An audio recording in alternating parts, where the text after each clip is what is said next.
انگوٹھے چومنے کی برکتیں۔ الحمدللہ رب العالمین والصلاة والسلام علی خاتم النبیین، اما بعد فاعوذ باللہ من الشیطان الرجیم، بسم اللہ الرحمن الرحیم۔ انگوٹھے چومنے کی برکتیں۔ دعائے عطار، یا رب العزت، جو کوئی 28 صفحات کا رسالہ انگوٹھے چومنے کی برکتیں پڑھ یا سن لے، اس کو ہمیشہ اذان و اقامت میں انگوٹھے چومنے کی سعادت دے کر آخری سانس تک اس کی آنکھوں کا نور سلامت رکھ اور ماں باپ سمیت اس کی بے حساب مغفرت فرما۔ آمین بجاہ خاتم النبیین صلی اللہ علیہ وآلہ وسلم۔ نام محمد کی فضیلت۔ عاشق رسول حضرت علامہ یوسف بن اسماعیل نبہانی رحمت اللہ علیہ لکھتے ہیں، مراکش کے شہر فاس میں ایک عاشق رسول خاتون رہا کرتی تھی۔ انہیں جب کوئی پریشانی پہنچتی یا گھبراہٹ طاری ہوتی تو وہ اپنے دونوں ہاتھ چہرے پر رکھتی اور آنکھیں بند کر کے کہتی، محمد صلی اللہ علیہ وآلہ وسلم۔ نام مصطفیٰ کی برکت سے ان کی پریشانی دور ہو جاتی۔ جب اس عاشق رسول خاتون کی وفات ہوئی تو کسی رشتہ دار نے خواب میں دیکھ کر پوچھا، پھوپھی جان، کیا آپ نے قبر میں سوالات کرنے والے 2 فرشتے منکر نکیر دیکھے ہیں؟ فرمایا، جی ہاں، وہ میرے پاس آئے تھے۔ میں نے انہیں دیکھ کر اپنی عادت کے مطابق دونوں ہاتھ چہرے پر رکھ کر کہا، محمد صلی اللہ علیہ وآلہ وسلم۔ جب میں نے چہرے سے اپنے ہاتھ ہٹائے تو وہ دونوں تشریف لے جا چکے تھے۔ اللہ پاک کی ان پر رحمت ہو اور ان کے صدقے ہماری بے حساب مغفرت ہو۔ آمین بجاہ خاتم النبیین صلی اللہ علیہ وآلہ وسلم۔ ہے تو نام محمد سہارا اپنا، اسی سے چلتا ہے گزارا اپنا۔ ہمیں طوفان کی موجوں کا کچھ خوف نہیں، ہم اسی نام سے پالیں گے کنارہ اپنا۔ صلو علی الحبیب صلی اللہ علی محمد۔ انگوٹھے کیوں نہیں چومتے؟ تقریباً 700 سال پہلے کے مفسر قرآن حضرت شیخ نور الدین خراسانی رحمت اللہ علیہ نے مؤذن کو اذان میں اشہد ان محمد رسول اللہ کہتے سنا تو اپنے دونوں انگوٹھے چومے اور ان کے ناخن اپنی پلکوں پر ملے۔ جب دوسری بار مؤذن نے پڑھا تو پھر یوں ہی کیا۔ آپ سے اس عمل کی وجہ پوچھی گئی تو فرمایا، میں پہلے انگوٹھے چوم کر آنکھوں پر لگاتا تھا، لیکن بعد میں ایسا کرنا چھوڑ دیا تو میری آنکھیں خراب ہو گئیں۔ مجھے خواب میں پیارے پیارے آخری نبی محمد عربی صلی اللہ علیہ وآلہ وسلم کی زیارت ہوئی تو فرمایا، تو نے اذان کے وقت آنکھوں پر انگوٹھے لگانے کیوں چھوڑ دیے؟ اگر تو چاہتا ہے کہ تیری آنکھیں درست ہو جائیں تو دوبارہ انگوٹھے چومنا شروع کر دے۔ پھر میں بیدار ہوا اور میں نے انگوٹھے چومنے کا عمل کیا تو میری آنکھیں ٹھیک ہو گئیں اور الحمدللہ اس کے بعد سے آج تک میری آنکھیں کبھی خراب نہیں ہوئیں۔ اللہ پاک کی ان پر رحمت اور ان کے صدقے ہماری بے حساب مغفرت ہو۔ آمین بجاہ خاتم النبیین صلی اللہ علیہ وآلہ وسلم۔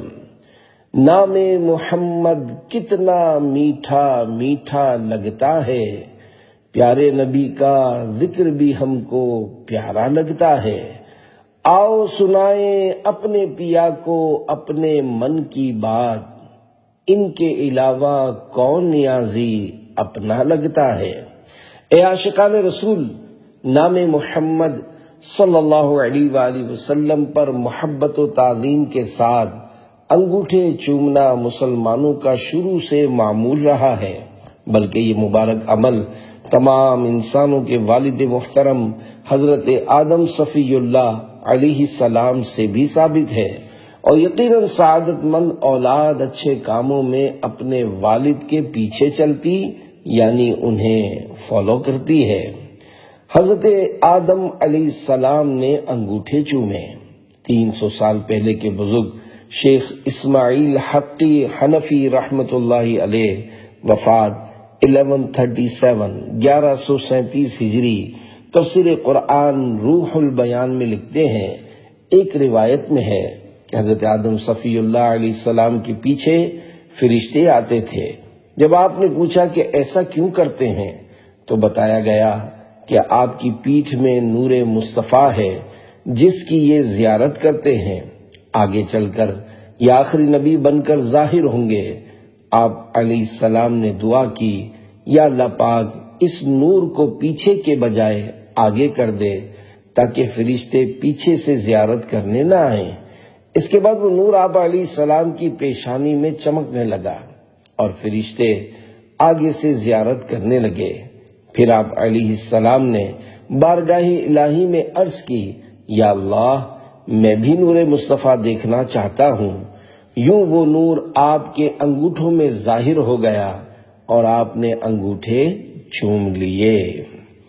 ہم انگوٹھے کیوں چومتے ہیں؟ سبحان اللہ، نبی کریم صلی اللہ علیہ وآلہ وسلم کی تعظیم و محبت میں جو عاشقان رسول عقیدت سے اپنے انگوٹھے چوم کر آنکھوں سے لگاتے ہیں وہ رحمت خداوندی کے حقدار ہیں، کیونکہ اللہ پاک نے قرآن کریم میں ہر مومن کو اپنے پیارے پیارے نبی مکی مدنی محمد عربی صلی اللہ علیہ وآلہ وسلم کی عزت و تعظیم کرنے کا حکم ارشاد فرمایا ہے، جیسا کہ پارہ 26 سورۃ الفتح آیت نمبر 9 میں ارشاد ہوتا ہے، وَتُعَزِّرُوهُ وَتُعَقِّرُوهُ وَتُسَبِّحُوهُ بُكْرَةً وَأَصِيلًا۔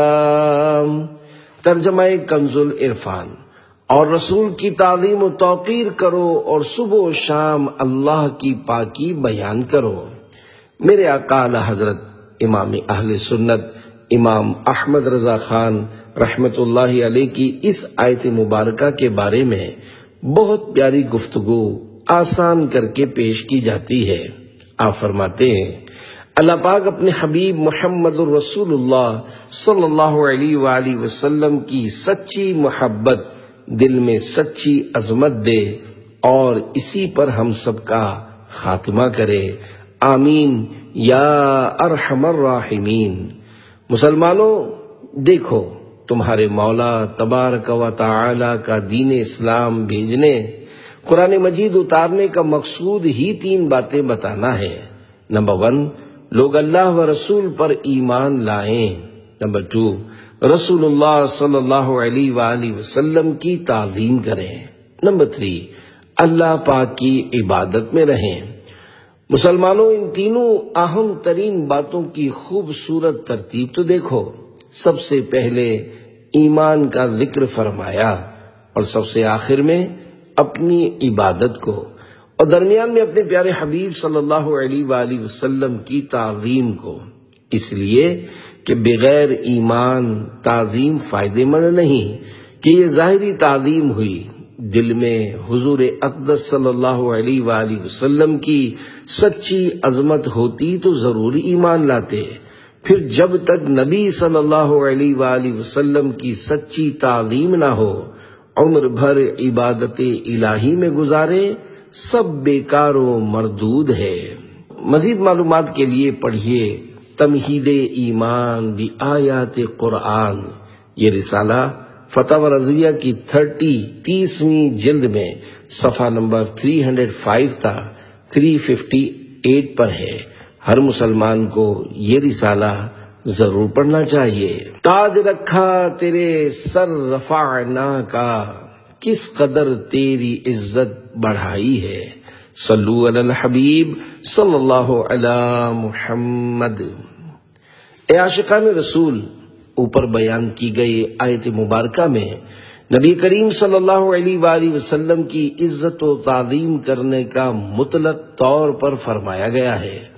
کوئی قید بیان نہیں ہوئی کہ اس طرح تعظیم کرو اور اس طرح نہ کرو، لہذا اگر کوئی نام محمد صلی اللہ علیہ وآلہ وسلم سن کر محبت و عقیدت سے انگوٹھوں یا کلمے کی انگلیوں کے پوروں کو چوم کر آنکھوں سے لگاتا ہے تو اسے تعظیم مصطفیٰ صلی اللہ علیہ وآلہ وسلم کرنے کا عظیم الشان ثواب ملے گا، بلکہ ہو سکتا ہے اس کا یہ ادب کا انداز اس کی مغفرت کا سبب بن جائے، جیسا کہ نام محمد چومنے سے بخشش ہو گئی۔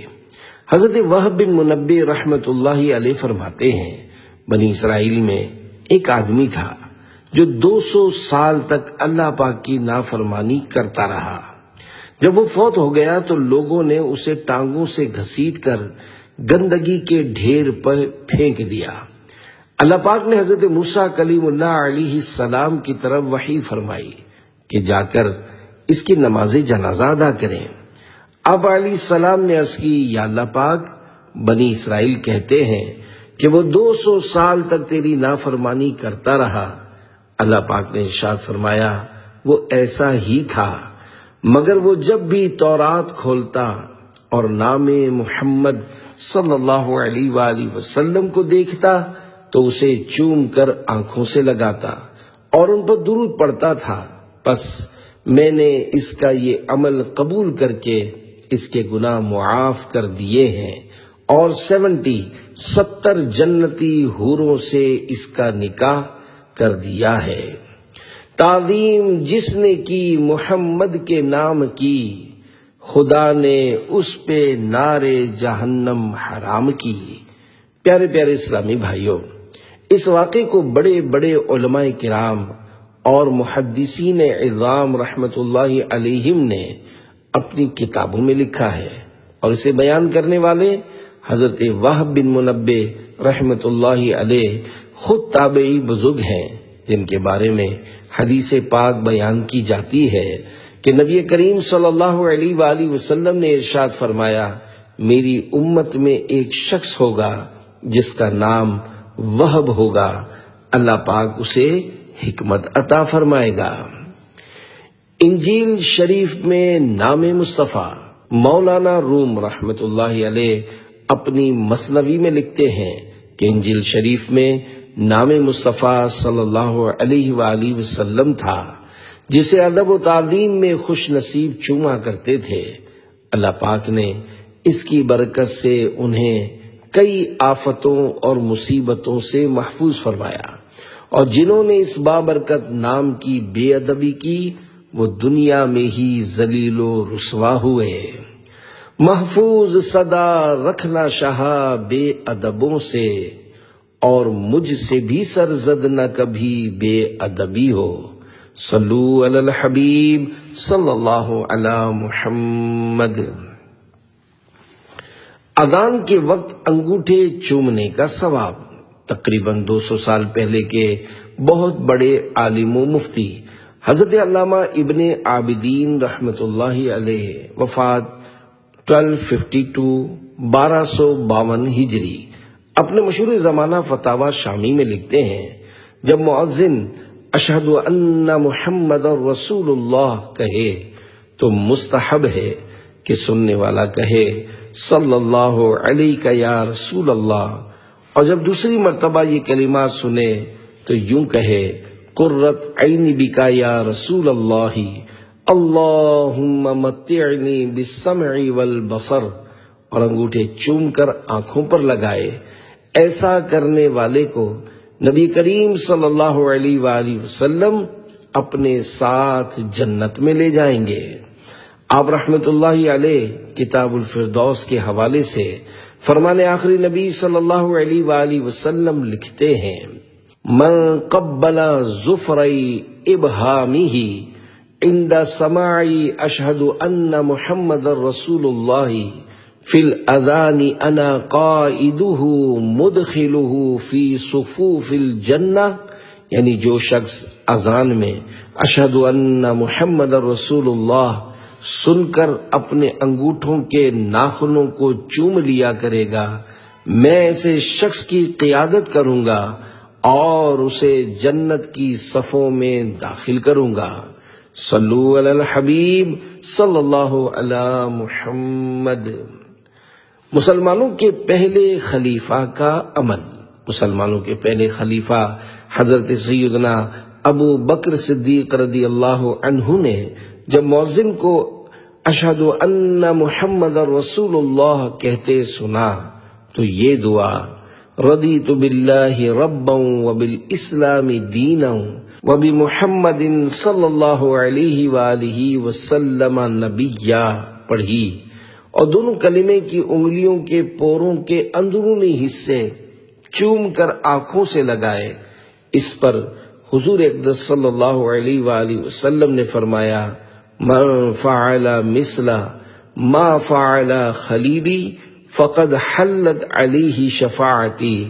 ترجمہ، جس طرح میرے خلیل نے کیا ہے جو ایسا کرے گا اس کے لیے میری شفاعت ہے۔ اب آئی شفاعت کی ساعت، اب آئی ذرا چین لے میرے گھبرانے والے۔ الفاظ معنی: شفاعت یعنی سفارش، ساعت یعنی گھڑی، چین یعنی سکون۔ شرح کلام رضا۔ قیامت کے سخت ہولناک مناظر اور مشکل ترین حالات میں اللہ پاک کی رحمت اور اس کے فضل و کرم سے جب نبی کریم صلی اللہ علیہ وآلہ وسلم کو اپنے امتیوں کی شفاعت کی اجازت کا پروانہ عنایت ہوگا، اسی ایمان افروز وقت کی منظر کشی کرتے ہوئے امام اہل سنت اعلی حضرت رحمت اللہ علیہ فرماتے ہیں، اے مجرم، اے گناہگار، اے قیامت کے امتحان سے ڈرنے والے، ہمت کر، صبر کر، شافع امت صلی اللہ علیہ وآلہ وسلم کی شفاعت کا وقت آ گیا ہے، تو قیامت کی سختی سے نہ گھبرا بلکہ پرسکون ہو جا۔ صلو علی الحبیب صلی اللہ علی محمد۔ صحابی کا عمل ہمارے لیے کافی ہے۔ تقریباً 450 سال پہلے کے بزرگ عظیم محدث حضرت علامہ علی قاری حنفی رحمت اللہ علیہ وفات 1014 عاشق اکبر مسلمانوں کے پہلے خلیفہ حضرت ابو بکر صدیق رضی اللہ عنہ والی روایت لکھنے کے بعد فرماتے ہیں، حضرت ابو بکر صدیق رضی اللہ عنہ کا یہ عمل ہمارے لیے یعنی انگوٹھے چومنے میں ثبوت کے لیے کافی ہے، کیونکہ نبی کریم صلی اللہ علیہ وآلہ وسلم نے ارشاد فرمایا، میں تم پر اپنی سنت اور اپنے خلفائے راشدین کی سنت یعنی طریقے کو لازم کرتا ہوں۔ خلفائے راشدین سے مراد مسلمانوں کے پہلے خلیفہ حضرت ابو بکر صدیق، دوسرے خلیفہ حضرت عمر فاروق اعظم، تیسرے خلیفہ حضرت عثمان غنی اور چوتھے خلیفہ حضرت مولا علی المرتضی رضی اللہ عنہم ہیں۔ پھر 6 مہینے کے لیے حضرت امام حسن مجتبی رضی اللہ عنہ خلیفہ ہوئے۔ ان کی خلافت کو خلافت راشدہ کہتے ہیں۔ اللہ پاک کے نزدیک بھی اچھا۔ صحابی رسول حضرت عبداللہ بن مسعود رضی اللہ عنہ نے ارشاد فرمایا، فما رأى المسلمون حسنا فهو عند اللہ حسن، یعنی جسے مسلمان اچھا خیال کریں وہ اللہ پاک کے نزدیک بھی اچھا ہے۔ حضرت علامہ علی قاری حنفی رحمت اللہ علیہ فرماتے ہیں، اس روایت میں جو یہ فرمایا گیا ہے کہ جسے مسلمان اچھا سمجھیں، یہاں مسلمانوں سے مراد کتاب و سنت کا علم رکھنے والے، حرام اور شبہات سے اپنے آپ کو بچانے والے علماء کرام ہیں۔ پیارے پیارے اسلامی بھائیوں، علماء کرام نیک بندوں اور عام مسلمانوں کے نزدیک کسی شے کا جائز و مستحسن یعنی پسندیدہ ہونا اللہ پاک کے ہاں بھی جائز و مستحسن ہے، اور یہ کیوں نہ ہو کہ نبی کریم صلی اللہ علیہ وآلہ وسلم نے فرمایا، ان امتی لا تجتمع علی ضلالۃ، یعنی بے شک میری امت گمراہی پر جمع نہیں ہو سکتی۔ صدیوں سے مفتیان دین اور علماء کاملین رحمت اللہ علیہم نے شرعی اصولوں سے اس حدیث پاک فما رأى المسلمون حسنا فهو عند اللہ حسن، یعنی جسے مسلمان اچھا خیال کریں وہ اللہ پاک کے نزدیک بھی اچھا ہے، سے کئی مسائل بیان فرمائے ہیں جنہیں فقہ کی بڑی بڑی کتابوں میں دیکھا جا سکتا ہے، جیسا کہ اپنی زندگی میں اپنے لیے قبر بنوانا 600 سال پہلے کے مشہور شارح بخاری حضرت علامہ بدر الدین عینی رحمت اللہ علیہ نے اپنی کتاب عمدۃ القاری شرح صحیح البخاری میں اپنی زندگی میں اپنے لیے قبر تیار کرنے پر ایک اعتراض کا جواب دیتے ہوئے یہ اصول بیان کیا کہ کسی عمل کا صحابہ کرام علیم رضوان سے ثابت نہ ہونا اس عمل کے ناجائز ہونے کی دلیل نہیں، کیونکہ جس عمل کو مسلمان اچھا جانے وہ اللہ پاک کے نزدیک بھی اچھا ہے، خصوصاً اس صورت میں کہ جب وہ عمل نیک لوگ بھی کر رہے ہوں۔ مزید اپنے سے بھی 400 سال پہلے کے محدث امام بطال رحمت اللہ علیہ کے بارے میں لکھتے ہیں، نیک بندوں کی ایک جماعت نے اپنی موت سے پہلے اپنی قبریں بنائی ہیں تاکہ وہ اس سے موت آنے کا تصور قائم رکھیں۔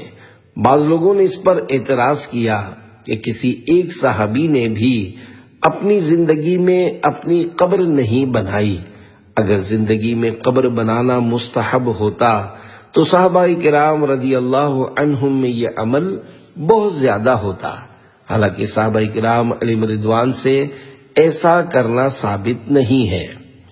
تو جواباً میں یہ کہتا ہوں کہ اس عمل کا کسی صحابی سے ثابت نہ ہونا اس عمل کے ناجائز ہونے کو لازم نہیں کرتا، کیونکہ جس چیز کو ایمان والے اچھا خیال کریں تو وہ اللہ پاک کے نزدیک بھی اچھی ہوتی ہے، اور خصوصاً جب وہ کام کرنے والے لوگ بہترین نیک بندوں میں سے ہوں۔ ناجائز کہنے کے لیے دلیل چاہیے۔ پیارے پیارے اسلامی بھائیوں، یہ اصول یعنی رول ذہن میں بٹھا لیجئے کہ جس کام سے شریعت میں کہیں منع نہیں کیا گیا تو اس کا مطلب یہ ہے کہ وہ جائز ہے۔ اب کسی کے کہنے سے وہ کام ناجائز نہیں ہوگا، کیونکہ ناجائز کہنے کے لیے شریعت کی دلیل چاہیے۔ بعض نادان عام بھولے بھالے عاشقان رسول کو پریشان کرنے اور سیدھے راستے سے بھٹکانے کے لیے انگوٹھے چومنے یا جشن ولادت مصطفیٰ صلی اللہ علیہ وآلہ وسلم پر گھر سجانے یا جلوس میلاد میں جانے کی دلیل مانگتے ہیں، حالانکہ دلیل ان کو دینی چاہیے کہ دلوں میں عشق رسول بڑھانے والے نیک اور پاکیزہ کاموں سے قرآن و حدیث میں کہاں منع کیا ہے۔ جب کہیں منع کرنے کا حکم نہیں تو پھر کیوں غلط فہمی پھیلا کر لوگوں کو پریشان کرتے اور تشویش میں مبتلا کرتے ہیں؟ ایسوں کو چاہیے کہ وہ ذرا غور تو کریں کہ مسلمانوں کو کس مقدس کام یعنی نام محمد صلی اللہ علیہ وآلہ وسلم سے عقیدت و محبت کا اظہار کرنے سے منع کر رہے ہیں۔ ایسے لوگ قیامت کے دن بارگاہ رسالت میں کس منہ سے حاضر ہوں گے؟ کاش یہ فوراً سے پہلے توبہ کریں، ورنہ مرنے کے بعد سخت پچھتاوا ہو سکتا ہے۔ نہ اٹھ سکے گا قیامت تلک خدا کی قسم، اگر نبی نے نظر سے گرا کے چھوڑ دیا۔ صلو علی الحبیب صلی اللہ علی محمد۔ فیصلہ آپ کا۔ تقریباً دنیا بھر میں یہ دستور ہے کہ اپنے وطن کا ترانہ پڑھے جانے کے وقت پوری قوم ادب میں کھڑی ہوتی ہے، اور جو کوئی اس کے برعکس کرے اسے بعض اوقات ترچھی نظروں سے بھی دیکھا جاتا ہے۔ کپڑے کے بنے جھنڈے کو عزت و تعظیم کی نشانی سلوٹ کیا جانا ہے۔ آج تک پوری دنیا میں آپ نے کبھی نہیں سنا ہوگا کہ کسی نے اس عمل کی مخالفت کی ہو یا اسے گناہ کا کام کہا ہو، حالانکہ قرآن و حدیث میں اس کا حکم نہیں، اور دور صحابہ میں بھی یہ کام دور دور تک نہیں ہوا۔ بلکہ جو اپنے وطن عزیز کے ترانے پر کھڑے ہونے یا سلوٹ کرنے کے بارے میں منفی گفتگو کرے گا تو ہو سکتا ہے اسے وطن کے غدار کا لقب ملے۔ تو جو نام مصطفیٰ صلی اللہ علیہ وآلہ وسلم پر تعظیم اور ادب کرنے سے روکے، اسے کیا لقب دینا چاہیے؟ جب بھی نام پاک آئے، اے عاشقان رسول، اذان کے علاوہ بھی محبت و تعظیم کی وجہ سے نبی رحمت صلی اللہ علیہ وآلہ وسلم کا نام مبارک سن کر انگوٹھے چوم کر آنکھوں سے لگانا جائز و مستحسن یعنی پسندیدہ کام ہے، اور صدیوں سے بزرگان دین علماء کاملین رحمت اللہ علیہم ایسا کرتے آئے ہیں۔ نام پاک پر انگوٹھے چومنے کے متعلق حدیث پاک، صحابہ کرام رضی اللہ عنہم اور بزرگان دین رحمت اللہ علیہم کے واقعات اور روایات کئی سو سال پہلے کی کتابوں میں موجود ہیں۔ اس کا مطلب بالکل واضح ہے کہ یہ اللہ پاک کے نیک بندوں کا طریقہ ہے، ہمیں بھی اس پر عمل کرنا چاہیے۔ آئیے اس نیک کام کی مزید ترغیب اور شوق بڑھانے کے لیے ایک ایمان افروز واقعہ سنیے اور نیت کیجیے کہ نام محمد صلی اللہ علیہ وآلہ وسلم پر ضرور انگوٹھے چومیں گے انشاءاللہ۔ آنکھ کی کنکری نکل گئی۔ واقعہ آج سے تقریباً 550 سال پہلے کے بزرگ عظیم محدث امام سخاوی شافعی رحمت اللہ علیہ لکھتے ہیں، ایک بزرگ رحمت اللہ علیہ فرماتے ہیں، ایک بار ہوا چلی اور ایک کنکری یعنی گرٹ میری آنکھ میں پڑ گئی۔ نکالتے نکالتے تھک گئے لیکن نہ نکلی، جس کی وجہ سے نہایت سخت درد ہوا۔ انہوں نے مؤذن کو اشہد ان محمد رسول اللہ کہتے ہوئے سنا تو مرحبا بحبیبی وقرۃ عینی محمد بن عبداللہ صلی اللہ علیہ وآلہ وسلم پڑھا، فوراً کنکری یعنی گرٹ نکل گئی۔ حضرت رواد رحمت اللہ علیہ کو جب اس واقعے کی خبر ملی تو آپ نے فرمایا، نبی کریم صلی اللہ علیہ وآلہ وسلم کے فضائل و برکات اتنے زیادہ ہیں کہ ان کے سامنے اتنی بات یعنی آنکھ سے کنکری کا نکل جانا کوئی حیثیت نہیں رکھتا۔ اللہ پاک کی ان پر رحمت ہو اور ان کے صدقے ہماری بے حساب مغفرت ہو، آمین بجاہ خاتم النبیین صلی اللہ علیہ وآلہ وسلم۔ ایک دل ہمارا کیا ہے، آزار اس کا کتنا، تم نے تو چلتے پھرتے مردے جلا دیے ہیں۔ الفاظ معنی، آزار یعنی دکھ، چلتے پھرتے مردے یعنی غیر مسلم، جلانا یعنی زندہ کرنا۔ شرح کلام رضا، یا رسول اللہ صلی اللہ علیہ وآلہ وسلم، اللہ پاک نے آپ کو یہ معجزہ عطا فرمایا ہے کہ آپ مردوں کو زندہ کر دیتے ہیں۔ کئی احادیث مبارکہ میں آپ کے اس معجزے کے واقعات موجود ہیں، بلکہ آپ صلی اللہ علیہ وآلہ وسلم کی اسلام کی دعوت کی برکت سے ایسے بڑے بڑے غیر مسلم جو در حقیقت مردوں سے بھی بڑھ کر تھے کیونکہ ان کے دل زندہ نہ تھے، ان کو کلمہ پڑھ کر اسلام میں داخل ہو گئے کہ اب ان کا ذکر خیر ہمارے لیے عبادت ہے۔ جب آپ اتنے فضائل و کمالات والے ہیں تو ہمارا دل جو گناہوں کی سیاہی سے مردہ ہو گیا ہے اسے زندہ یعنی پاک و صاف کرنا آپ کے لیے کوئی مشکل نہیں، بس ایک نظر رحمت ہمارے گندے دل پر بھی ڈال دیجئے۔ ایک اور مقام پر لکھتے ہیں، ان کے نام کے صدقے جس سے جیتے ہم ہیں جلاتے یہ ہیں، صلو علی الحبیب صلی اللہ علی محمد۔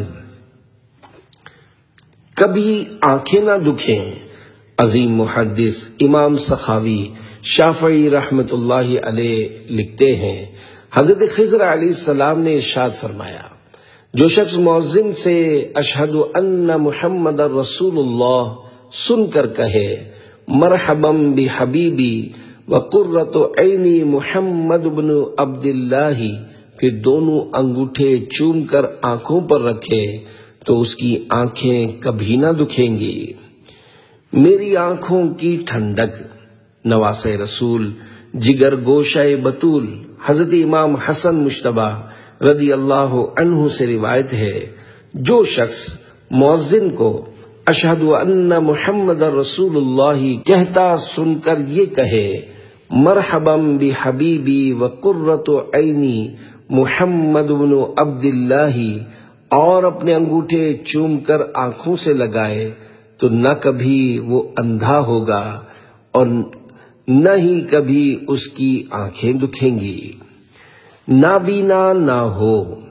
حضرت طاووسی رحمت اللہ علیہ فرماتے ہیں، انہوں نے خواجہ شمس الدین محمد بن ابی نصر بخاری رحمت اللہ علیہ سے یہ حدیث سنی کہ جو شخص مؤذن سے کلمات شہادت سن کر انگوٹھوں کے ناخن چومے، آنکھوں سے لگائے اور یہ دعا پڑھ لے، اللہم احفظ حدقتئی و نورہما ببرکتی حدقتئی محمد رسول اللہ صلی اللہ تعالی علیہ وسلم و نورہما، تو اندھا نہ ہوگا۔ ترجمہ: اے اللہ پاک، حضرت محمد رسول اللہ صلی اللہ علیہ وآلہ وسلم کی دونوں آنکھوں اور ان کے نور کی برکت سے میری دونوں آنکھوں اور ان کے نور کی حفاظت فرما۔ حضرت خضر علیہ السلام کا فرمان، حضرت محمد بن صالح مدنی رحمت اللہ علیہ بیان کرتے ہیں کہ میں نے حضرت مجد مصری رحمت اللہ علیہ کو فرماتے ہوئے سنا، جو شخص اذان کے دوران نبی کریم صلی اللہ علیہ وآلہ وسلم کا ذکر خیر سنے اور آپ پر درود پاک پڑھ کر اپنی شہادت والی انگلی اور انگوٹھے کو ملا کر چومے اور اپنی آنکھوں سے لگا لے، تو اس کی آنکھیں کبھی نہ دکھیں گی۔ حضرت محمد بن صالح مدنی رحمت اللہ علیہ فرماتے ہیں، میں نے عراق یا عجم کے بعض مشائخ کے حوالے سے سنا ہے کہ انہوں نے فرمایا کہ اپنی آنکھوں سے انگوٹھے لگاتے وقت یہ پڑھے، صلی اللہ علیہ یا سیدی یا رسول اللہ یا حبیب قلبی و یا نور بصری و یا قرۃ عینی۔ ترجمہ: اے میری آنکھوں کی ٹھنڈک، اے میری آنکھوں کے نور اور دل کے سرور، میرے سردار یا رسول اللہ صلی اللہ علیہ وآلہ وسلم، آپ پر درود ہوں۔ آپ رحمت اللہ علیہ فرماتے ہیں، ان میں سے ہر شیخ نے فرمایا، جب سے میں یہ عمل کر رہا ہوں میری آنکھیں نہیں دکھیں۔ مزید آپ رحمت اللہ علیہ فرماتے ہیں، الحمدللہ، جب سے میں نے ان حضرات سے سنا ہے میری آنکھوں میں بھی کبھی تکلیف نہ ہوئی، اور مجھے امید ہے کہ میری آنکھیں ہمیشہ عافیت میں رہیں گی اور انشاءاللہ میں اندھے پن سے بھی محفوظ رہوں گا۔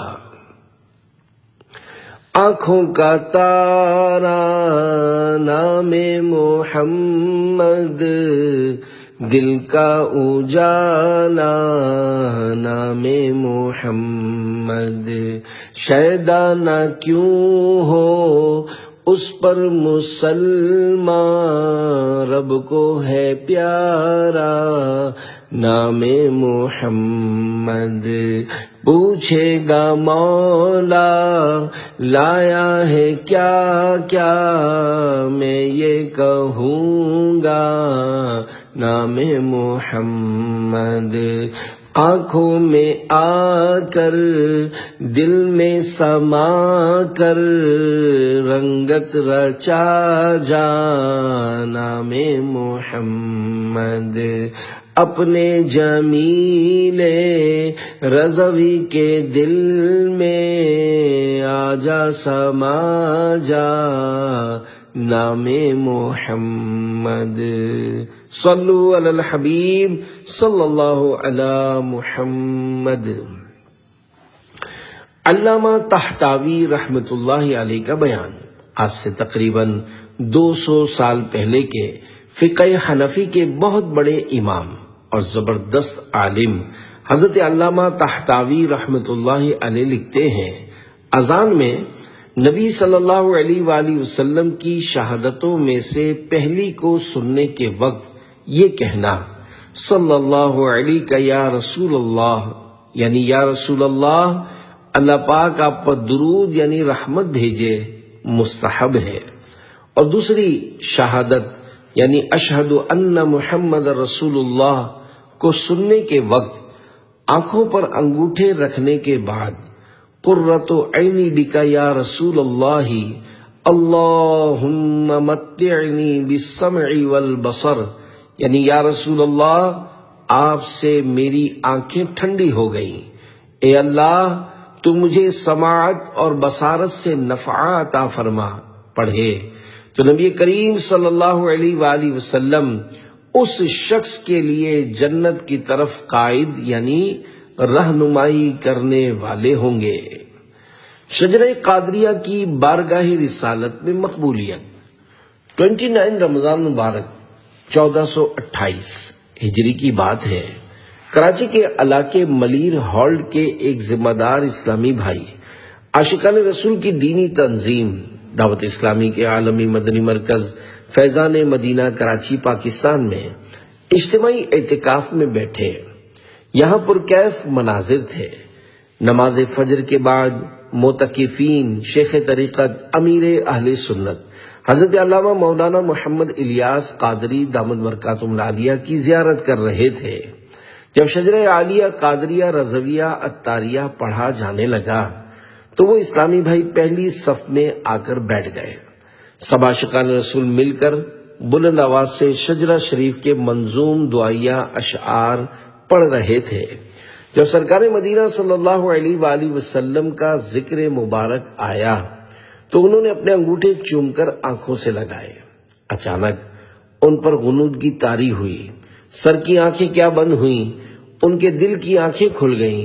انہوں نے دیکھا کہ امیر اہل سنت دامت برکاتہم العالیہ کے ساتھ شجرہ شریف پڑھنے والے تمام اسلامی بھائی سنہری جالیوں کے روبرو حاضر ہیں اور اللہ پاک کے پیارے پیارے آخری نبی مکی مدنی محمد عربی صلی اللہ علیہ وآلہ وسلم اپنے عشاق کو شربت دیدار پلا رہے ہیں۔ حاضرین شجرہ عالیہ کے دعائیہ اشعار پڑھ رہے ہیں اور پیارے آقا صلی اللہ علیہ وآلہ وسلم اپنے مبارک ہاتھ بلند کیے ان دعائیہ اشعار پر آمین فرما رہے ہیں۔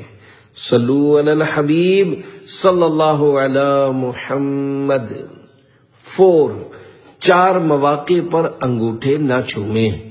پیارے پیارے اسلامی بھائیوں، جب جب شہد سے میٹھا پیارا پیارا نام محمد صلی اللہ علیہ وآلہ وسلم لینے یا سننے کی سعادت ملے تو تعظیم مصطفیٰ صلی اللہ علیہ وآلہ وسلم کی نیت سے نہایت ادب و تعظیم کے ساتھ دونوں ہاتھوں کے انگوٹھے چوم کر چومنے کی آواز پیدا کیے بغیر آنکھوں سے لگائیے۔ بعض روایات کے مطابق شہادت کی انگلی چوم کر اس کے اندرونی حصے یعنی پورے بھی چوم کر لگائے جا سکتے ہیں۔ انشاءاللہ خوب ثواب کے ساتھ ساتھ آنکھوں کی بینائی کی حفاظت ہوگی۔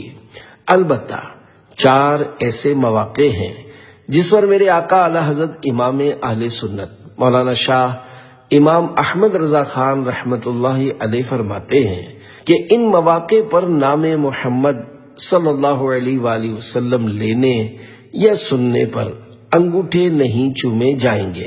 نمبر 1 نماز میں، نمبر 2 خطبے میں، نمبر 3 اذان خطبہ اور نمبر 4 تلاوت سنتے ہوئے، کیونکہ حکم شرعی ہے جب خطبہ یا تلاوت سنیں تو پوری توجہ کے ساتھ سنیں۔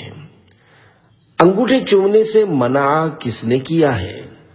امام اہل سنت اعلی حضرت مولانا شاہ امام احمد رضا خان رحمت اللہ علیہ اپنے رسالے منیر العین فی حکم تقبیل الابہامین میں نام مصطفیٰ صلی اللہ علیہ وآلہ وسلم پر انگوٹھے چومنے کے بارے میں بڑی پیاری بات فرماتے ہیں جسے آسان کر کے پیش کیا جاتا ہے۔ حضور پر نور صلی اللہ علیہ وآلہ وسلم کا نام پاک اذان میں سنتے وقت انگوٹھے یا دونوں شہادت کی انگلیاں چوم کر آنکھوں سے لگانا بالکل جائز ہے۔ اس کے جائز ہونے پر کئی دلائل موجود ہیں، اور بالفرض جائز ہونے پر کوئی دلیل نہ ہوتی پھر بھی ناجائز کہنے کی کوئی دلیل نہیں تھی، کیونکہ شریعت میں اسے کہیں منع نہیں کیا گیا۔ معاذ اللہ، جو اس عمل کو ناجائز کہتا ہے اس کے ذمے ثبوت دینا ہے کہ وہ بتائے کہ قرآن و حدیث یا اقوال بزرگان دین رحمت اللہ علیہم میں کہاں نام مصطفیٰ صلی اللہ علیہ وآلہ وسلم سن کر تعظیم میں انگوٹھے چومنے سے منع کیا گیا ہے۔ مگر یہاں تو احادیث مبارکہ، فقہ اور علماء کرام کے اقوال اور بزرگان دین کے اس عمل کے جائز ہونے پر کئی دلائل ہیں۔ نام پاک مصطفیٰ صلی اللہ علیہ وآلہ وسلم سے لطف لینے والے فرشتے، اللہ پاک کے پیارے پیارے نبی مکی مدنی محمد عربی صلی اللہ علیہ وآلہ وسلم فرماتے ہیں، میں قیامت کے روز جنت کے دروازے پر آؤں گا اور اس کو کھولنے کا حکم فرماؤں گا، تو جنت کے دروازے پر مقرر فرشتہ حضرت رضوان علیہ السلام عرض کریں گے، آپ کون؟ تو میں کہوں گا محمد۔ تو وہ عرض کریں گے، لبیک، کیوں نہیں، مجھے حکم دیا گیا ہے کہ میں آپ سے پہلے کسی کے لیے جنت کا دروازہ نہ کھولوں۔ اس حدیث پاک کی شرح میں آج سے تقریباً 500 سال پہلے کے بزرگ حضرت علامہ عبد الرؤف مناوی رحمت اللہ علیہ لکھتے ہیں، حضرت رضوان علیہ السلام مالک جنت قاسم نعمت صلی اللہ علیہ وآلہ وسلم سے آپ کون اس لیے عرض کریں گے کہ وہ آپ صلی اللہ علیہ وآلہ وسلم سے آپ کا نام مبارک محمد صلی اللہ علیہ وآلہ وسلم سن کر اس سے لذت حاصل کریں گے، ورنہ جنت کے دروازوں سے آر پار نظر آتا ہے۔ وہ صرف آپ صلی اللہ علیہ وآلہ وسلم کے نام مبارک سے لطف اندوز ہونے کے لیے یہ پوچھیں گے۔ سبحان اللہ، جنت کے دروازے پر مقرر فرشتہ خازن جنت حضرت رضوان علیہ السلام تو نام محمد صلی اللہ علیہ وآلہ وسلم سے لطف پائیں، اور ایک طرف وہ نادان جو اپنے آپ کو نبی کریم صلی اللہ علیہ وآلہ وسلم کا امتی بھی کہے، اسے نام محمد صلی اللہ علیہ وآلہ وسلم پر انگوٹھے چومنے سمجھ نہیں آتا۔ یہ کیسی بے وفائی اور بد نصیبی ہے۔ نام محمد صلی اللہ علیہ وآلہ وسلم پر جب بے ساختہ ہونٹ ایک دوسرے کو چوم لیتے ہیں تو ہم کیوں نہ اپنے والد محترم حضرت آدم علیہ السلام اور اسلام کے پہلے خلیفہ حضرت ابو بکر صدیق رضی اللہ عنہ کے مبارک عمل کی اتباع کرتے ہوئے اپنے انگوٹھوں یا شہادت کی انگلیوں کو چومیں۔ امام عشق و محبت اعلی حضرت رحمت اللہ علیہ لکھتے ہیں، لب پر آ جاتا ہے جب نام جناب، منہ میں گھل جاتا ہے شہد نایاب، وجد میں ہو کہ ہم اے جاں بے تاب، اپنے لب چوم لیا کرتے ہیں۔ الفاظ معنی، لب یعنی ہونٹ، نام جناب نام محمد صلی اللہ علیہ وآلہ وسلم، شہد نایاب قیمتی شہد جو بڑی مشکل سے ملتا ہو، وجد میں یعنی جھوم کر، بے تاب یعنی بے اختیار۔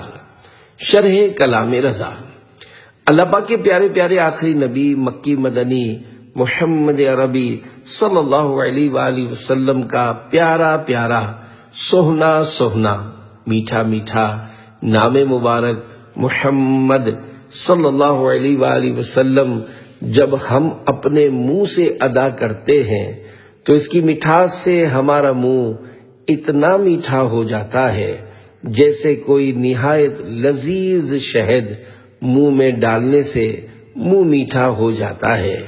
یہی نہیں بلکہ نام محمد صلی اللہ علیہ وآلہ وسلم لینے سے ہمارے ہونٹ بھی جھوم جھوم کر بے اختیار ایک دوسرے کو چوم لیتے ہیں۔ صلو علی الحبیب صلی اللہ علی محمد۔ عقل والوں کے لیے عقلی دلیل۔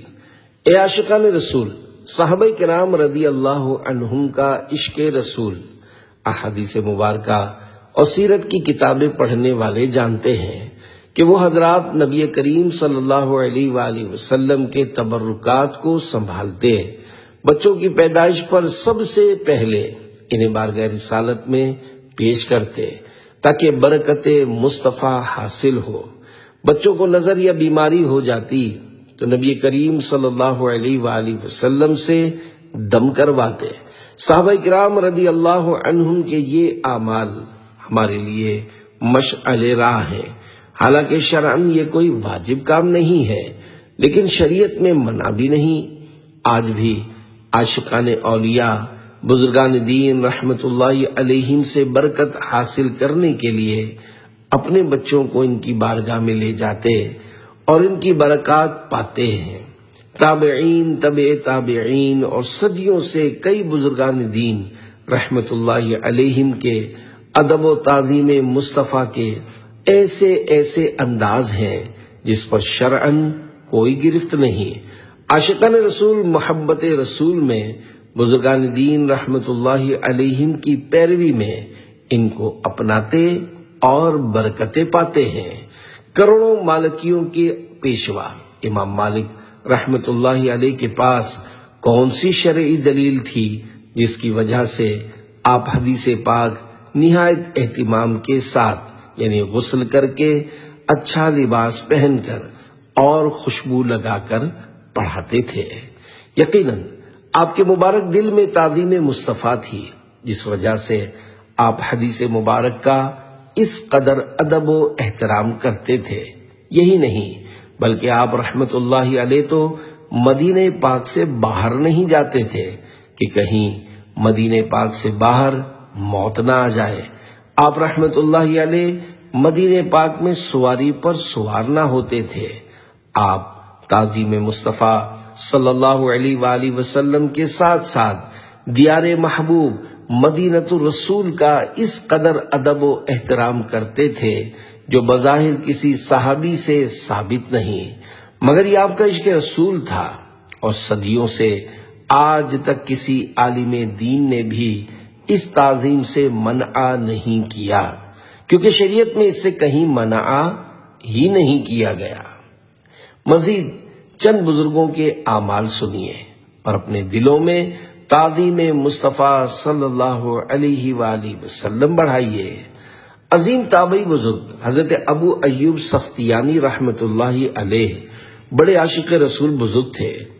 آپ رحمت اللہ علیہ کے سامنے جب بھی نبی کریم صلی اللہ علیہ وآلہ وسلم کا ذکر خیر کیا جاتا تو آپ اس قدر روتے کہ دیکھنے والوں کو رحم آتا۔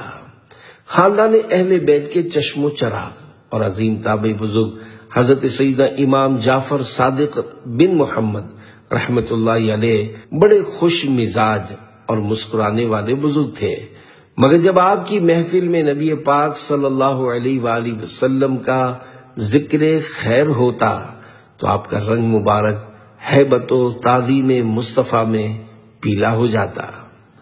عظیم تابعی بزرگ حضرت زرار بن مرہ رحمت اللہ علیہ فرماتے ہیں کہ سلف صالحین بغیر وضو حدیث پاک بیان کرنے کو مکروہ یعنی ناپسند خیال کرتے تھے۔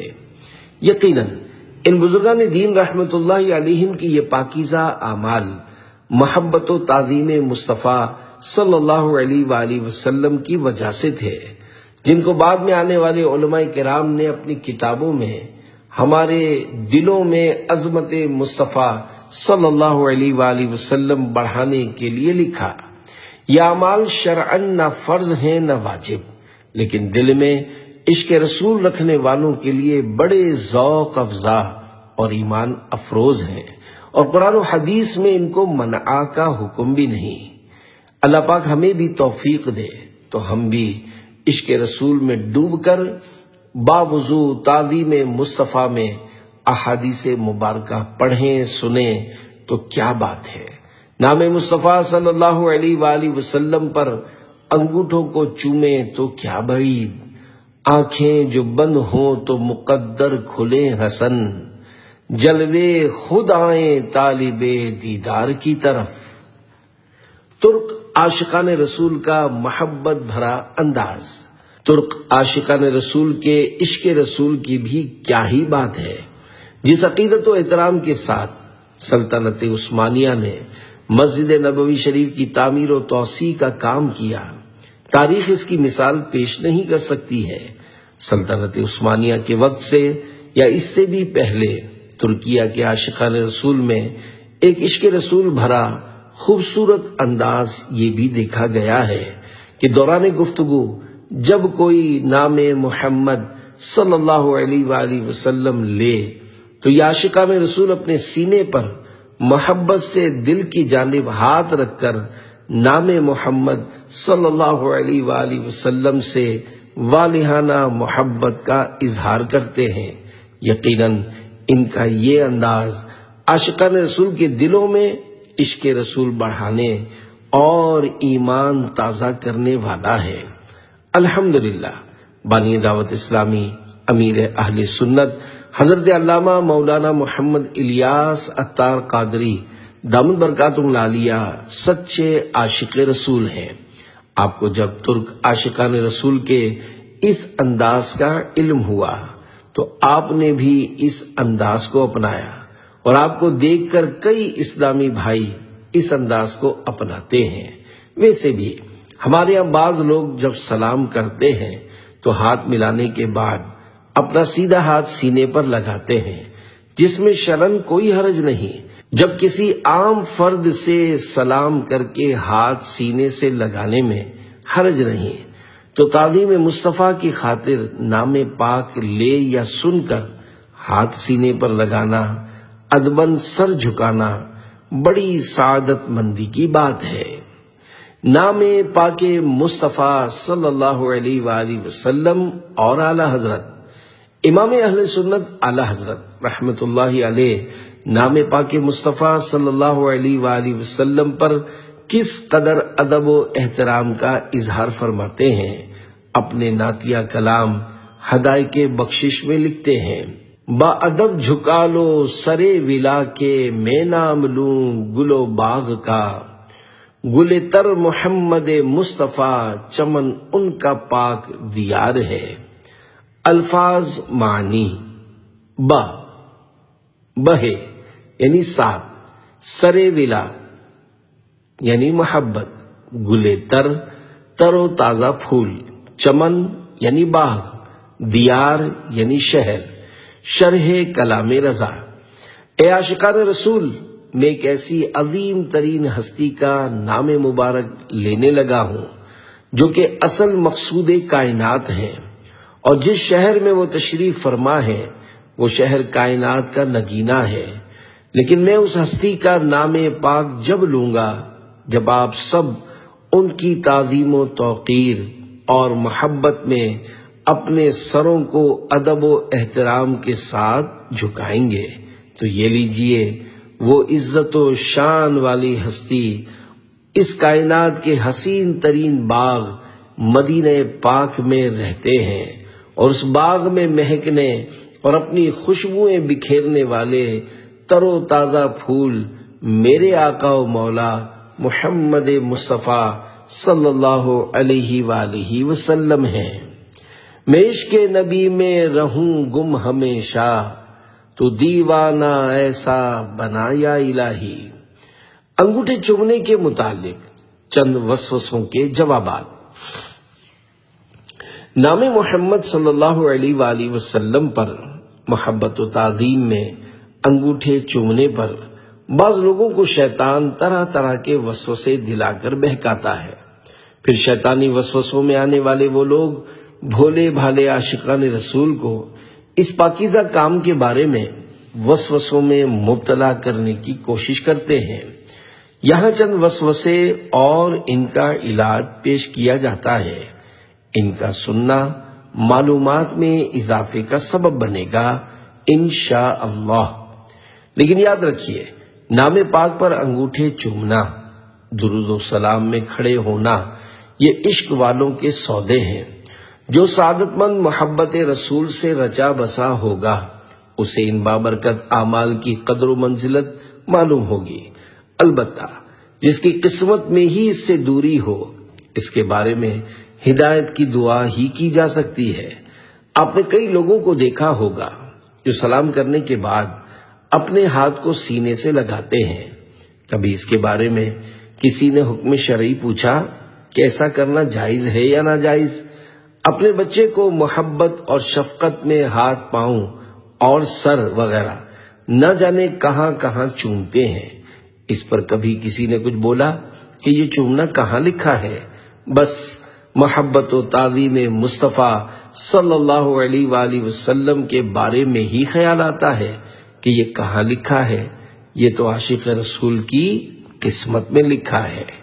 یہ بڑے کرم کے ہیں فیصلے، یہ بڑے نصیب کی بات ہے۔ کیا آپ کو بھی نور نظر آتا ہے؟ وسوسہ۔ حضرت آدم علیہ السلام نے اپنے انگوٹھوں میں نبی کریم صلی اللہ علیہ وآلہ وسلم کے نور کو دیکھا تو چوما۔ کیا آپ کو بھی نور نظر آتا ہے؟ اگر نہیں آتا تو پھر کیوں چومتے ہیں؟ جواب: ماشاءاللہ، آپ کے سوال سے کم از کم ایک بات تو واضح ہو گئی کہ آپ ہمارے پیارے پیارے آقا مدینے والے مصطفیٰ صلی اللہ علیہ وآلہ وسلم کو نور مانتے ہیں، اور الحمدللہ یہ قرآن و حدیث سے ثابت ہے۔ اب رہا آپ کا یہ سوال کہ حضرت آدم علیہ السلام کو نور مصطفیٰ نظر آیا تھا، تو کیا ہمیں نور نظر آتا ہے؟ اس حوالے سے عرض یہ ہے کہ آپ حج کے مناسک یعنی ارکان میں طواف کرتے ہوئے حجر اسود کا استلام دور سے کیوں کرتے ہیں؟ مینا میں جمرات کو کنکریاں کیوں مارتے ہیں؟ کیا آپ کو مینا میں شیطان یعنی ابلیس نظر آتا ہے؟ اور ہاں، آپ مسعی میں سعی کیوں کرتے ہیں؟ کیا آپ کو بھی پیاس کی شدت دوڑاتی ہے؟ اگر دیانتداری سے جواب دیا جائے تو آپ کا جواب یہ ہوگا کہ چونکہ طواف میں رش بہت ہوتا ہے اور ہر کسی کا ہر بار حجر اسود کو چومنا آسان نہیں ہے، تو اس لیے دور سے کھڑے ہو کر روایات پر عمل کر کے اپنے ہاتھوں کے ذریعے استلام کرتے یعنی چومتے ہیں۔ اسی طرح سعی کی سنت حضرت بی بی ہاجرہ رحمت اللہ علیہا کی یاد میں ادا کرتے ہیں کہ جب وہ اپنے ننھے منھے شہزادے حضرت اسماعیل علیہ السلام کی پیاس سے بےتاب ہو کر بار بار دو پہاڑیوں صفا اور مروہ کے درمیان دوڑی تھیں، اور حضرت ابراہیم علیہ السلام نے مینا کے مقام پر شیطان کو دیکھ کر 3 مرتبہ کنکریاں ماری تھیں۔ اب حاجیوں کو رہتی دنیا تک ان حضرات کی ان اداؤں کو ادا کرنے کا حکم دیا گیا ہے۔ تو جب اتنے سارے کام آپ اتنے عظیم بزرگوں کے تصورات اور ان کی یاد میں کرتے ہیں، تو حضرت آدم علیہ السلام کی یاد میں آپ اپنے انگوٹھوں کو بھی چوم لیجئے۔ کیا بعید آپ سچے دل سے عقیدت و تعظیم کے ساتھ انگوٹھے چومیں تو آپ پر بھی کرم ہو جائے۔ انگوٹھے چومنا کسی کتاب سے ثابت نہیں۔ وسوسہ۔ انگوٹھے چومنا کسی کتاب سے ثابت نہیں۔ جواب: کیا آپ نے 1400 سال سے اب تک لاکھوں بلکہ کروڑوں تمام دینی کتب پڑھ لی ہیں جو آپ کہہ رہے ہیں کہ کسی کتاب میں نہیں لکھا؟ یقیناً آپ کا جواب ہوگا نہیں، سب دینی کتب تو نہیں پڑھی۔ تو عرض یہ ہے کہ جو کتابیں آپ نے اب تک نہیں پڑھی، نام پاک مصطفیٰ صلی اللہ علیہ وآلہ وسلم پر انگوٹھے چومنے کا بیان ان کتابوں میں موجود ہے، اور اس کے متعلق احادیث و روایات پچھلے صفحات میں باحوالہ پیش کی گئی ہیں۔ انہیں پڑھیے اور خود بھی نام محمد صلی اللہ علیہ وآلہ وسلم پر انگوٹھے چومیے، اور دوسروں کو بھی اس نیک کام کی ترغیب دلا کر ثواب کے حقدار بنیے۔ صحیح حدیث نہ ہونے کا کیا مطلب ہے؟ وسوسہ: نام محمد صلی اللہ علیہ وآلہ وسلم پر انگوٹھے چومنے کے بارے میں کوئی صحیح حدیث نہیں ہے، یہ بدعت یعنی نیا کام ہے۔ جواب: سب سے پہلے یہ بتائیے کہ محدثین کرام رحمت اللہ علیہم حدیث پاک کی جو مختلف اقسام بیان کرتے ہیں، کیا ان کا ذکر قرآن و حدیث میں کھلے الفاظ کے ساتھ بیان ہوا ہے؟ تو آپ کا جواب یقیناً نہیں ہوگا۔ اچھا یہ بتائیے، کیا کسی صحابی رضی اللہ عنہ نے کسی حدیث کو صحیح یا حسن یا ضعیف کہا ہے؟ یقیناً اس میں بھی آپ کہیں گے کہ نہیں۔ تو جو کام قرآن و حدیث میں نہ ہو اور صحابہ کرام رضی اللہ عنہم نے بھی نہ کیا ہو، وہ آپ کے نزدیک کیا ہے؟ پھر آپ کیوں حدیث صحیح کی رٹ لگاتے ہیں؟ بے شک محدثین کرام رحمت اللہ علیہم نے جو اقسام حدیث بیان کی ہیں اور ان کے قواعد و ضوابط بیان کیے ہیں، یہ نئے کام ہیں، لیکن یہ کام شرعی ضرورت کی وجہ سے ہے، تو یہ بدعت حسنہ یعنی اچھا نیا کام ہے، جس پر ان حضرات کو قیامت تک ثواب ملتا رہے گا، اور اس پر آج تک کسی نے کوئی اعتراض نہیں کیا، کیونکہ سب ان قواعد و اصطلاحات کو مانتے ہیں۔ جب آپ صحابہ کرام رضی اللہ عنہم سے بھی بعد میں آنے والے محدثین کرام سے علم حدیث کی اصطلاحات لیتے اور اسے درست سمجھتے ہیں، تو پھر نام محمد صلی اللہ علیہ وآلہ وسلم پر انگوٹھے چومنے والی روایات صحابہ کرام رضی اللہ عنہم سمیت کئی بزرگان دین رحمت اللہ علیہم سے مروی ہیں جو پیچھے گزر چکی، ان پر کیوں عمل نہیں کرتے؟ نام پاک پر انگوٹھے چومنے والی روایات کا حکم اور حدیث صحیح کا مطلب۔ اہم بات، صحیح حدیث کا مطلب یہ نہیں کہ صحیح اور غلط، بلکہ محدثین کرام رحمت اللہ علیہم نے حدیث پاک کی کئی اقسام بیان کی ہیں، جن میں سب سے اعلیٰ قسم صحیح ہے۔ اذان میں نام محمد صلی اللہ علیہ وآلہ وسلم پر انگوٹھے یا شہادت کی انگلیاں چومنے پر صحیح حدیث نہ ہونے کا ہرگز یہ مطلب نہیں کہ معاذ اللہ یہ حدیث پاک موضوع یعنی من گھڑت ہے، بلکہ اہل علم جانتے ہیں کہ اگر کوئی حدیث صحیح نہ ہو تو وہ دوسری قسم کی حدیث پاک میں سے ہوگی۔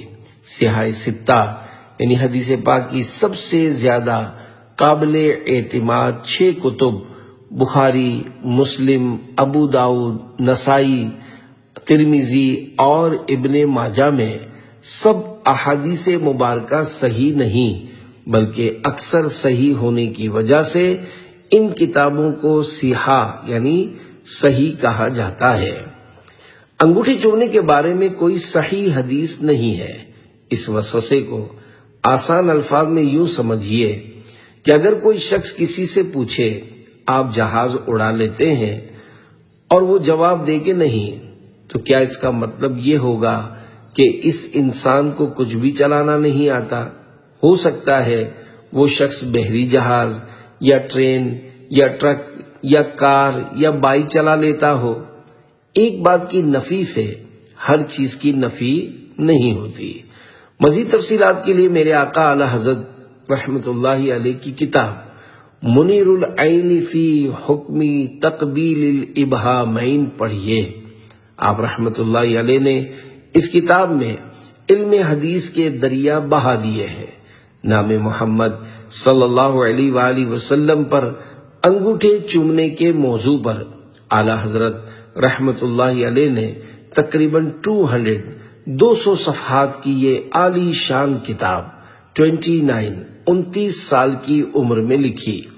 اگر کوئی ایمانداری کے ساتھ اور تنقید کے چشمے اتار کر عقیدت و محبت کی عینک لگا کر اس کو پڑھے تو وہ خود بھی نام محمد صلی اللہ علیہ وآلہ وسلم پر انگوٹھے چومے گا، بلکہ دوسروں کو بھی چومنے کی ترغیب دلائے گا، مگر تجربہ شرط ہے۔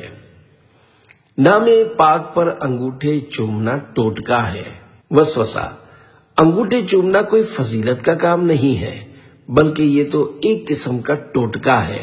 جواب: نام محمد صلی اللہ علیہ وآلہ وسلم پر انگوٹھے چومنا نہ صرف سنت صدیقی بلکہ سنت حضرت آدم علیہ السلام ہے، اور حدیث پاک میں ہے البرکۃ مع اکابرکم، یعنی برکت تمہارے بڑوں کے ساتھ ہے۔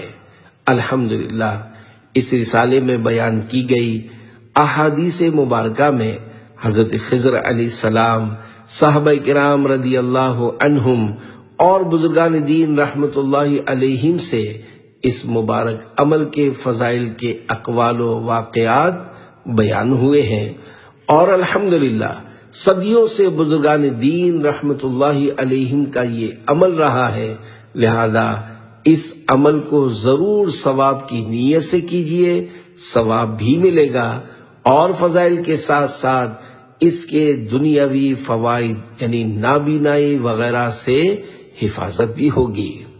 انگوٹھے چومنے کے باوجود چشمہ لگا ہو تو وسوسہ: بعض لوگ اس طرح وسوسہ ڈالتے ہیں کہ دیکھو فلاں کتنے عرصے سے انگوٹھے چوم رہا ہے، لیکن اس کی بینائی کمزور ہے اور وہ چشمہ لگاتا ہے۔ وسوسے کا علاج: اس وسوسے کے کئی جوابات ہو سکتے ہیں، مثلا احادیث مبارکہ میں مختلف امراض یا مسائل میں کئی مخصوص دعائیں پڑھنے کی ترغیب موجود ہے۔ اگر کسی کے پڑھنے کے باوجود وہ مرض یا مسئلہ حل نہیں ہو تو اس سے اس حدیث پاک پر کوئی اثر نہیں پڑتا، بلکہ اللہ پاک کبھی اپنے بندے کا امتحان بھی لیتا ہے کہ میرا بندہ اس آزمائش کے باوجود اوراد و وظائف پڑھتا ہے یا نہیں۔ لہذا کسی پر تنقید کرنے کے بجائے اللہ پاک کی رحمت اور اس کے پیارے پیارے آخری نبی مکی مدنی محمد عربی صلی اللہ علیہ وآلہ وسلم کے فیضان پر نظر رکھیے۔ اگر رب کو منظور ہوا تو سب امراض ختم ہو جائیں گے، اور اگر اللہ پاک امتحان لے تو اس پر بھی راضی رہنا چاہیے۔ جے سوہنا میرے دکھ وچ راضی تے میں سکھ نو چلے پاواں، کیا انگوٹھے چومنا فرض ہے؟ وسوسہ: نام محمد صلی اللہ علیہ وآلہ وسلم پر انگوٹھے چومنے کو آپ فرض و واجب کہتے ہیں۔ جواب: نبی پاک صلی اللہ علیہ وآلہ وسلم کا مبارک نام بوقت اذان و اقامت سن کر انگوٹھے چوم کر آنکھوں پر رکھنا نہ فرض ہے، نہ واجب، اور نہ ہی سنت مؤکدہ، بلکہ یہ ایک مستحب کام ہے۔ کریں تو اچھا، نہ کرنے والے کو گناہگار نہیں کہا جائے گا۔ اہل سنت کے نزدیک یہ مسئلہ ہے اور اسی پر ہمارے دلائل ہیں۔ ہاں، جو کوئی اس پاکیزہ عمل کو گناہ سمجھتا ہو وہ ضرور گناہگار ہے، کیونکہ جس چیز کو شریعت نے گناہ نہیں کہا اسے جو گناہ کہے گا وہ خود گناہگار ہوگا۔ لحد کا خوف کیوں ہو، روز محشر کا ہو کیا کھٹکا، لیے جاتا ہوں دل پر لکھ کے میں تغرا محمد کا۔ صلو علی الحبیب صلی اللہ علی محمد۔